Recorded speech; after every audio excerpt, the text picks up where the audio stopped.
Today, we're diving into how WPAY performed this week, how its underlying stocks moved, and why this ETF continues to be one of the most interesting new income plays out there. Let's jump straight in.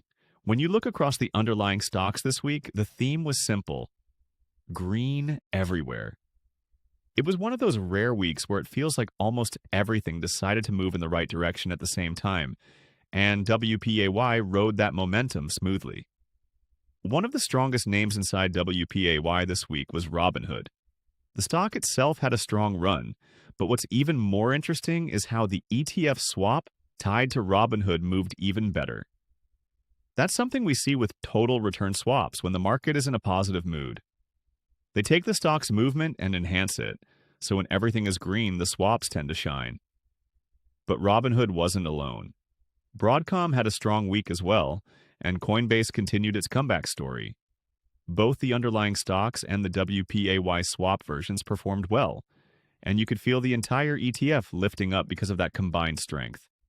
Whenever you have a handful of big tech or high beta names climbing together, WPAY usually benefits more than a typical ETF would. Something else that stood out this week is that Roundhill added more companies to the WPAY lineup. These include Uber, ARM, Alibaba, and Costco. Slowly, it is becoming a more diversified blend of tech, retail, international commerce, and growth names. It used to feel like a smaller basket that leaned heavily toward high-momentum tech, but now it's turning into a more mixed ecosystem. This broader mix means WPAY no longer moves based on just a handful of mega-cap stocks.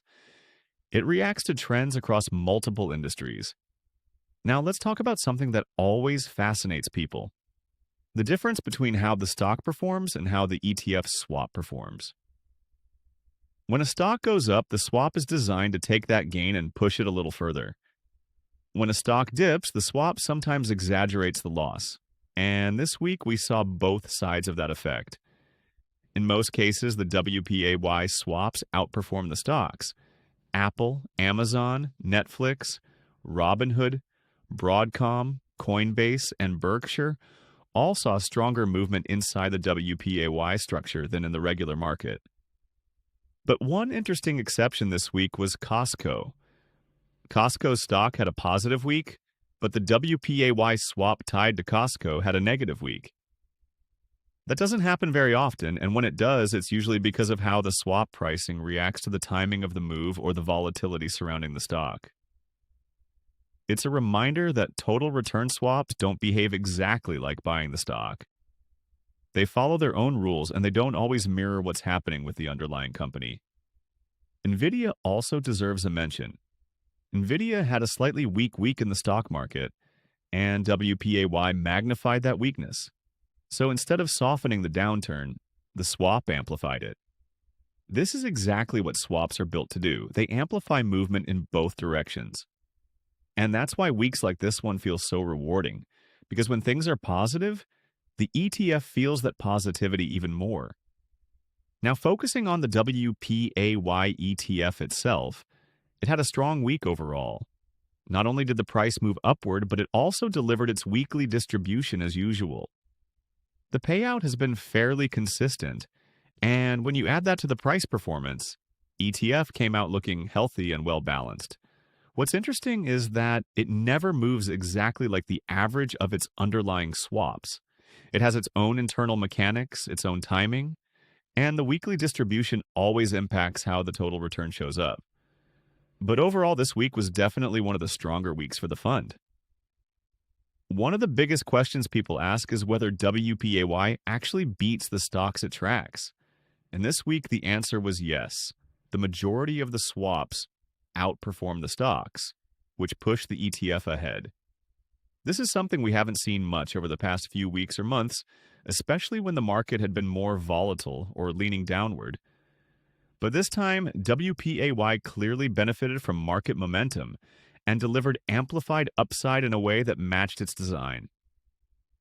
Now let's step back and compare WPAY to some other high-income ETFs. First, Roundhill's own Meiji ETF, the Magnificent 7 Covered Call Fund.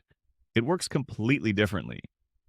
Instead of using swaps like WPAY, it uses covered calls, which naturally makes it more stable. When you put both charts side by side, the WPAY moves more sharply while MAGI stays smoother. WPAY jumps harder during green weeks, while MAGI protects itself better during down weeks. If you value stability, MAGI makes sense. If you prefer more upside potential and don't mind some extra movement, WPAY tends to outperform. And if we quickly compare WPAY to ULTY, the difference is pretty clear. WPAY moves with a lot more energy because it reacts directly to the ups and downs of its tech-heavy lineup, so it tends to swing more. ULTY, on the other hand, feels much steadier since it spreads itself across a wide mix of companies using an options-based approach. So on a chart, WPAY usually looks more active, while ULTY looks more calm and controlled. It's really just a choice between a faster mover or a smoother one. Then you have GIPI, one of the biggest income ETFs in the world. GIPI is built for consistency. It's predictable, stable, and slow-moving compared to WPAY. It rarely swings heavily in either direction. When you compare GIPI to WPA, WPA usually captures more upside during strong tech weeks, while GIPI stays anchored in a safer range. WPI distributes income weekly, while GIPI usually pays monthly, so they give different rhythms to investors who want regular cash flow. This week made it clear yet again that WPAY is a unique blend. It's not just a tech exposure ETF, and it's not just an income ETF. It's something in the middle. A hybrid that tries to capture amplified movement while still giving consistent weekly payouts. It behaves like a growth ETF during strong markets, and like a high-yield income ETF during sideways markets. What makes WPAY stand out right now is how quickly it's evolving. More tickers, more diversity, more balance between tech, retail, and international names, and more consistency in delivering that weekly income regardless of whether the market is calm or chaotic. It doesn't behave like a classic dividend ETF. It doesn't behave like a leveraged fund. It has its own style, and this week was a great example of that style working in its favor. So that wraps up this week's WPAY update. If you're enjoying these breakdowns and want more weekly updates across Income ETF, Yield Max ETF, Roundhill funds, and new dividend opportunities, make sure to like the video and subscribe to the channel. It helps a lot, and it keeps these deep dives coming. And before you go, here's a question for you.